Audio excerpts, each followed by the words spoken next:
Soon, the car pulled up to the Convention and Exhibition Center. The center was a massive circular building with a domed roof. The outer ring was filled with shops selling flowers and exotic birds, with the main auction room located right in the middle. The Convention and Exhibition Center, built just last year, was magnificent and had a classic, antique feel. Charlie followed Warnia into a scenic glass elevator, and they rode it up to the 6th floor. As soon as the elevator doors opened, they stepped into a grand exhibition hall. Classical paintings hung on the walls all around them. This was the auction house. The auction stage up front was covered with a red carpet, and below it were plush sofa seating areas for the guests. Each table was stocked with imported wines and fresh fruit for them to enjoy. Compared to the last auction, it was clear that the collector's vault had really pulled out all the stops this time. Just renting and setting up the venue must have cost nearly $1 million. Warnia's reserved seats were right in the middle of the front row. As they were about to head over, they suddenly heard a commotion behind them.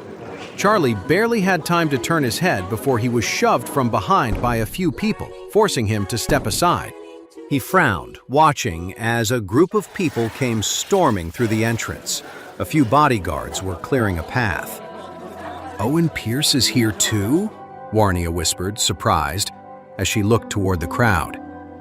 The people getting pushed aside were all important guests for the auction, but right now, they were all fawning over a middle-aged man with a cold, arrogant expression. He was wearing a simple linen tunic, and everyone was looking at him with extreme respect. Charlie took a look and remarked, "So that's Owen Pierce. He's certainly making an entrance."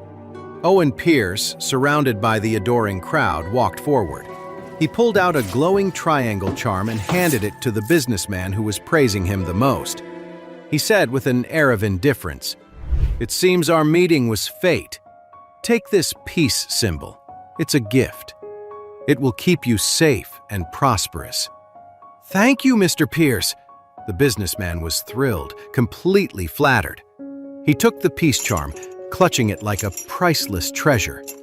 He turned to the people around him and boasted, "Mr. Pierce's peace charms are incredible.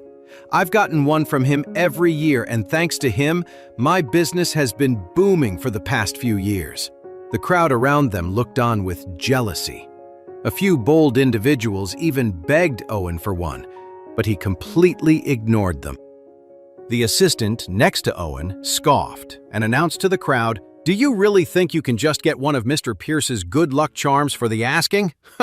The starting price for a good luck charm from the Metaphysical Emporium is $200,000 each." The crowd came to their senses, and someone immediately shouted, "It's so rare for Master Pierce to come to Oris Hill City. I'll pay $200,000 for a peace charm.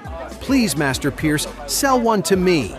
I want to buy one too. Please, Master Pierce, sell me a charm. Owen Pierce's peace charms are hard to come by. $200,000 is nothing. I'll buy 5. The scene was electric, and several business owners started wiring deposits on the spot to buy one of Owen's peace symbols. "Line up, one by one." The assistant impatiently started taking their names, and the whole place was buzzing. Charlie couldn't help but mutter, "What kind of peace charm is so expensive?" "It's too easy to make money." His voice wasn't loud, but Owen suddenly snapped his head up and stared at him, his brows furrowed. Owen pushed through the crowd and strode over to Charlie. He sized him up and said, "Hey, you. From the sound of it, you have a problem with my good luck charm."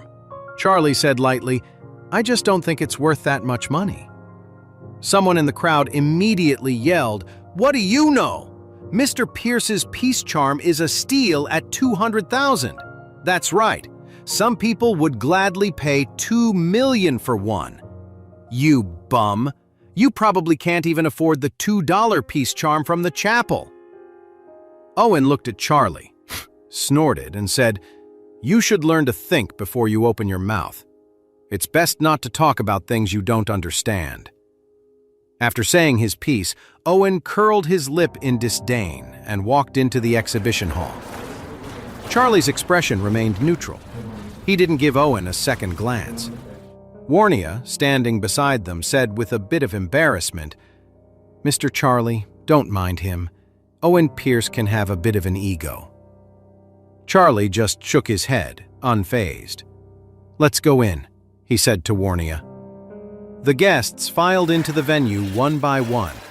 The host for the event was Terry Castillo, the owner of the Collector's Vault. After a few standard opening remarks, the auction officially began. Because the last auction was canceled unexpectedly, there were far more items up for bid this time, and the number of guests had doubled. The first item was wheeled onto the stage on a cart by two hostesses. It was an antique copper incense burner. A fragrant white smoke curled from its top. The auctioneer began his introduction. "This is the ornate silver censer from the Thompson era. It was one of the treasures given to the renowned painter and artist Felix Dunn by the emperor himself. The 2 boxes of ambergris it uses were made exclusively for the Royal Crest estates and forbidden for commoners. Moreover, the technique for making it has been lost to time. The scent is invigorating and has a subtle, uplifting effect." After speaking, he signaled for an assistant to light the incense. A hostess carefully scooped out a pinch of incense with a silver spoon and lit it. A stream of white smoke began to pour down from the censer, creating a waterfall effect. The oak and eagle motif on the censer seemed to come to life, their wings almost fluttering. A faint, pleasant scent immediately filled the auction hall. The smell was refreshing, and everyone felt a sense of calm wash over them. Charlie nodded. "That's definitely real ambergris. It's processed from sperm whales. You basically can't buy handmade incense like this anymore." The auctioneer banged his gavel twice and announced, "The starting price for the incense burner is $800,000, with a minimum bid increase of $100,000.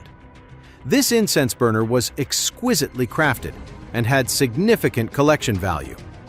The starting price was reasonable, and bidding paddles shot up across the room. In just a few moments, the incense burner was sold to a bidder for $1.6 million.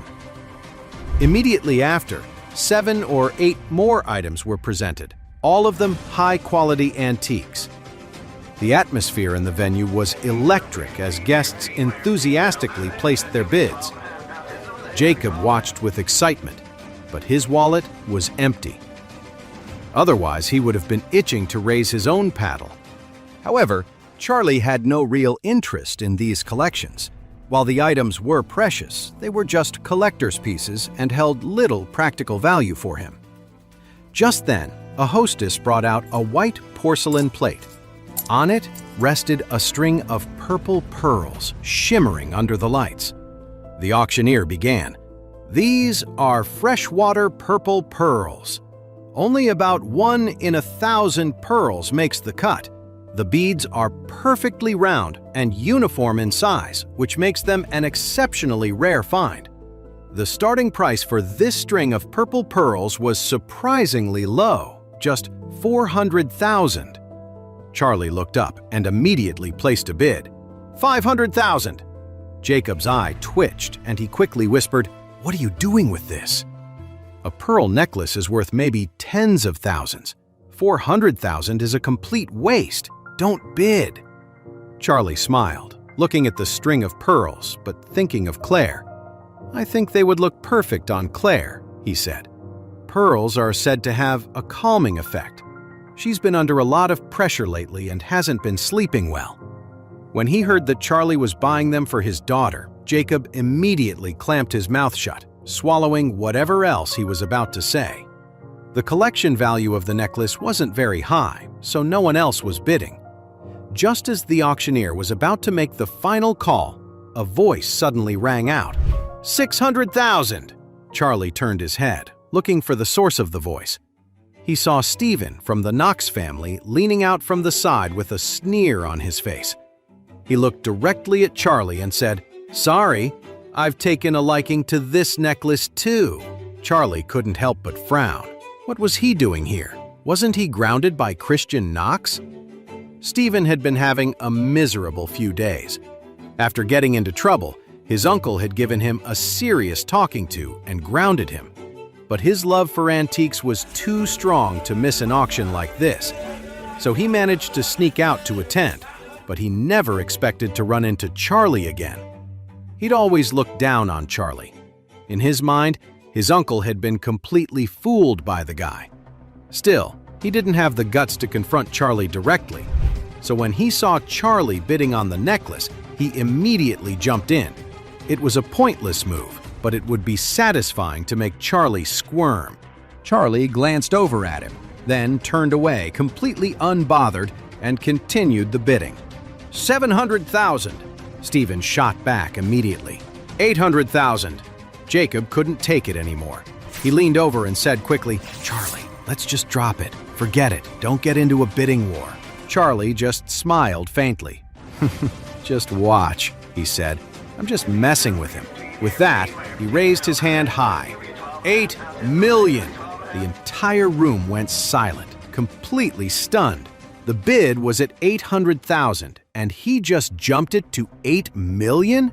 What was wrong with him? Stephen was floored. Damn, he thought, this guy doesn't play by the rules. The bid was at 800,000. He was supposed to say 900,000, maybe a million, tops. What was this 8 million nonsense? Did he have money to burn, or was he just brain dead? Charlie raised his eyebrows at Stephen and smiled. "Stephen Knox, your turn." Stephen scoffed. "You think I'm crazy, buying that piece of junk for 8 million? Forget it, it's all yours." Even though he was humiliated, Stephen wasn't stupid enough to bid 8 million. The necklace was worth 700,000 at most. If he actually spent over 8 million on it, his family would kill him when he got home. That's not how you spend money.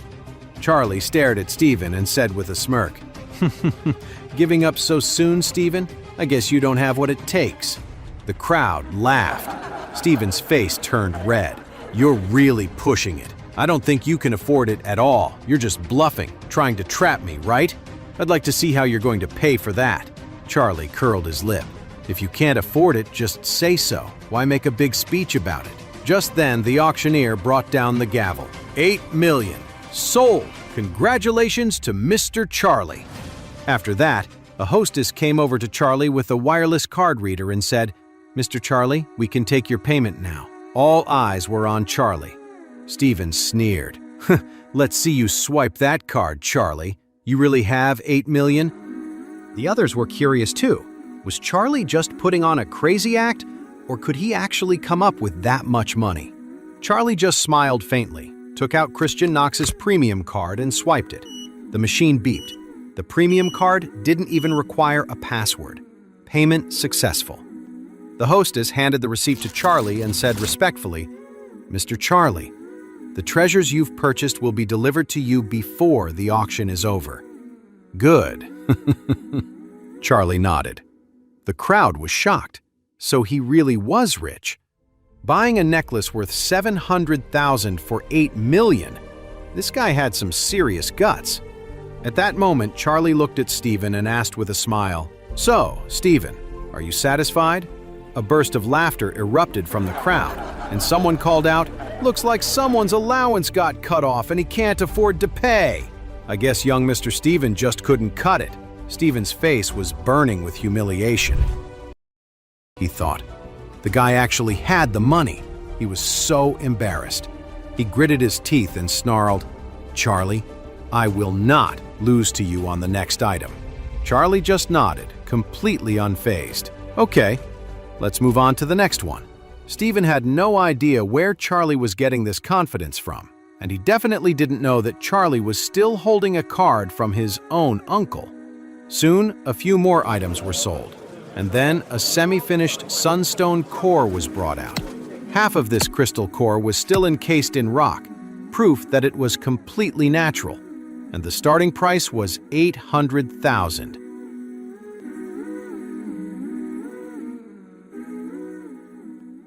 To know more, listen to the audio series Heir in Hiding, only on the Pocket FM app.